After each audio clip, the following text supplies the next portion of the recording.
बिस्मिल्लाहिर्रहमानिर्रहीम। अस्सलाम वालेकुम। खबरनामे में शामिल करते हैं आज की एक अहम खबर। 20 दिन के अंदर 3000 कुवैती फैमिली वीज़े जारी कर दिए गए हैं। कुवैत की जानिब से 5 साल और इससे कम उम्र के बच्चों के लिए फैमिली ज्वाइनिंग वीज़ा जारी करने की इजाज़त देने के फैसले के सिर्फ 20 दिन के अंदर अकामती अमूर के महकमा ने बच्चों को कुवैत लाने के लिए तकरीबन 3000 वीज़े जारी किए, जिनमें से ज़्यादातर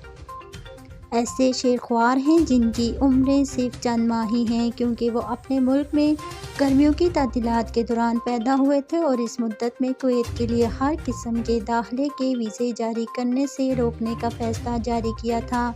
सिक्योरिटीज़ राय ने रोज़नामा राय को बताया है कि बच्चों के लिए ख़ानदान में शामिल होने के लिए वीज़े के अजरा को खारिज करने का फैसला, जो कि गुज़श्ता 20 नवंबर को जारी किया गया था, इसके इंसानी हमदर्दी के मकासद थे ताकि बच्चों को इनके वालिदैन जो कुवैत में काम करते हैं इनके साथ दोबारा मिलाया जाए। वीज़ों का अजरा रोकने के इस फैसले ने कुवैत में मुकीम गैर मुल्की वालिदैन की एक बड़ी तादाद बच्चों को अपने मुल्क में रखने पर मजबूर किया था।